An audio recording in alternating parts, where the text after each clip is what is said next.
बच्चों इसके पहले वाले भाग में हमने भाग 1 पूर्ण कर लिया था और उसमें हमने देखा कि किस प्रकार से जो मुगल साम्राज्य और मध्यकालीन इतिहास में जो इमारतें बन रही है उसमें महत्वपूर्ण अभियांत्रिकी और प्रौद्योगिकी की दृष्टि से जो परिवर्तन आ रहे हैं वो इन इमारतों में देखे जा सकते हैं। वहीं बच्चों इस भाग में हम बात करेंगे मंदिर, मस्जिद और जो हौजों का निर्माण हो रहा है उनके बारे में।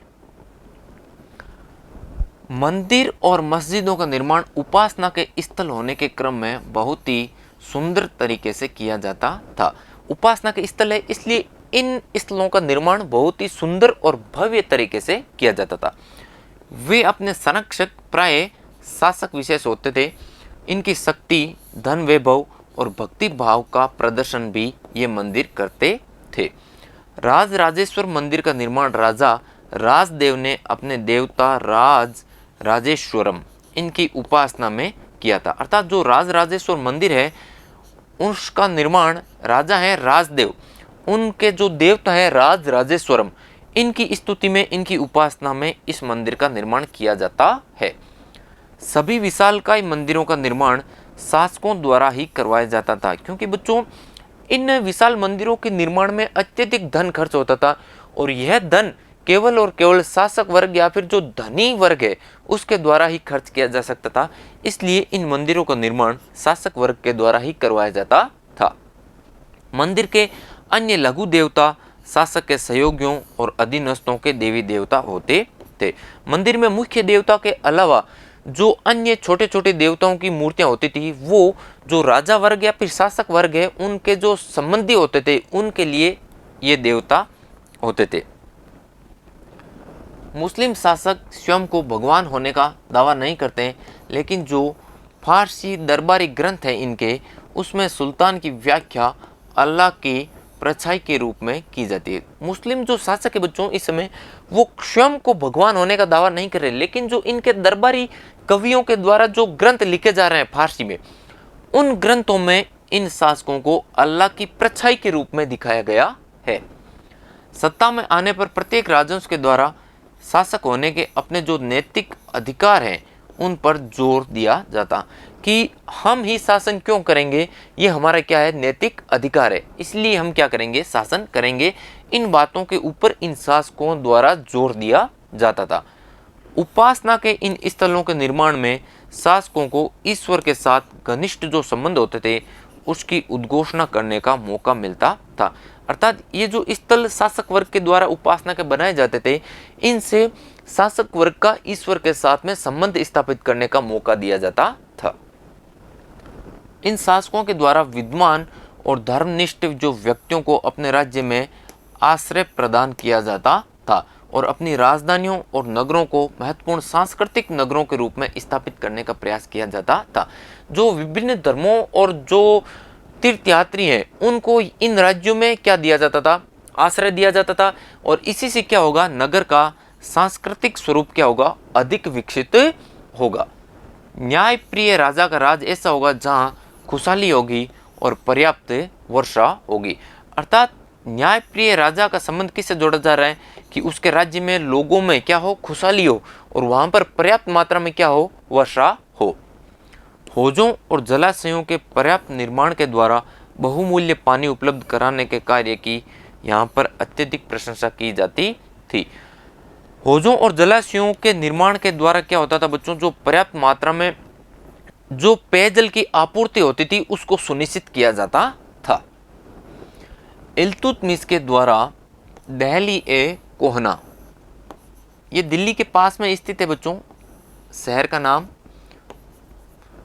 इसके निकट एक विशाल तालाब का निर्माण किया गया जिसे हौज ए सुल्तानी या फिर राजा का तालाब के नाम से भी जाना जाता है। जो दहली है कोहना मुगल शासकों के द्वारा इस नगर की स्थापना की जाती है दिल्ली के आसपास वाले क्षेत्र में, वहां पर इल्तुतमिश के द्वारा एक विशाल तालाब का निर्माण किया जाता है और इस तालाब को नाम क्या दिया बच्चों, हौज ए सुल्तानी या फिर राजा का तालाब, इस नाम से भी इस तालाब को जाना जाता है। शासक वर्ग प्राय सामान्य लोगों के लिए बड़े और छोटे हौजों और तालाबों का निर्माण करवाते थे। कभी कभी ये किसी मंदिर, मस्जिद या फिर गुरुद्वारे का भाग हो जाते थे। देखिए बच्चों, जो अमृतसर है, अमृतसर का स्वर्ण मंदिर और उसका जो ये पवित्र सरोवर है ये आप इसमें देख रहे हैं। जो मंदिर के जो पास वाला भाग है उसी में क्या है, एक विशाल सरोवर स्थित है अमृतसर के स्वर्ण मंदिर के अंतर्गत, जो पंजाब में स्थित है वर्तमान में। जल के महत्व की बात करें तो फारसी शब्द है बच्चों आबाद और आबादी। इन शब्दों का उद्भव आब शब्द से हुआ है और इस आब शब्द का अर्थ होता है बच्चों पानी। अर्थात ये जो फारसी शब्द है आबाद और आबादी, इन दोनों शब्दों का उद्भव हुआ है आब शब्द से, और आब का शाब्दिक अर्थ है पानी। अब देखिए बच्चों, आब से जो ये निकले शब्द है आबाद और आबादी, इनका अर्थ देखें। आबाद का अर्थ होता है बसावट या फिर खुशहाली, और आबादी का अर्थ है बच्चों जनसंख्या और समृद्धि। तो बच्चों देखें, ये कब संभव होगा, जब किसी क्षेत्र विशेष में जल क्या होगा, पर्याप्त मात्रा में होगा। पर्याप्त मात्रा में होगा तो वहाँ पर क्या होगी, बसावट होगी, और वहाँ पर लोगों में क्या होगी, खुशहाली होगी। वहाँ पर बसावट होगी तो जनसंख्या होगी, और जनसंख्या होगी तो वहाँ पर क्या होगी, लोगों में और राज्य में समृद्धि होगी। तो इस प्रकार देखिए बच्चों, यहाँ पर जो जल का महत्व है वो अत्यधिक बढ़ जाता है, क्योंकि जल से ही सभी क्रियाएं यहाँ पर क्या है, संभव थी। आगे देखें कि जो मंदिर है उनको युद्ध के दौरान निशाना क्यों बनाया जाता था। तो हमने देखा कि जो मंदिरों का निर्माण है वो शासक वर्ग के द्वारा अपनी शक्ति का प्रदर्शन करने के लिए, धन वैभव का प्रदर्शन करने के लिए निर्माण किया जाता है। तो दूसरे शासकों के द्वारा यदि इस शासक के साथ में युद्ध होगा तो युद्ध में मंदिरों को भी निशाना बनाया जाएगा और उनमें जो धन है उसको लूट लिया जाएगा। देखें, मंदिरों का निर्माण राजाओं के द्वारा अपनी शक्ति, धन संपदा और ईश्वर के प्रति जो निष्ठा है उसका प्रदर्शन करने के लिए किया जाता था। इनके द्वारा जब एक दूसरे के राज्यों पर आक्रमण किया जाता तो इस दौरान इन इमारतों को भी निशाना बना लिया जाता था। 9वीं शताब्दी के आरंभ में जब पांड्य राजा, अब यहाँ पे देखें बच्चों एक उल्लेख है, पांड्य राजा श्रीमर श्री वल्लभ, इसने श्रीलंका पर आक्रमण किया और वहाँ का राजा है सेन प्रथम, इसको पराजित कर दिया। वहाँ से संपूर्ण बहुमूल्य वस्तुएं, रत्न, महल में रखी स्वर्ण की बुद्ध की प्रतिमा और विभिन्न मठों में रखी जो सोने की मूर्तियां या फिर प्रतिमाएं हैं, उनको पांड्य राजा श्रीमर श्री वल्लभ के द्वारा जब्त कर लिया जाता है। जो ये उल्लेख है वो हमें मिल रहा है बच्चों धम्मकीर्ति नामक जो बौद्ध भिक्षु और मुख्य इतिहासकार हैं उनके लेख से। इसके द्वारा देखें बच्चों, यहाँ पर क्या किया जा रहा है कि जो श्रीलंका के जो मंदिर हैं, बौद्ध मठ हैं, उनको निशाना बनाया जाता है।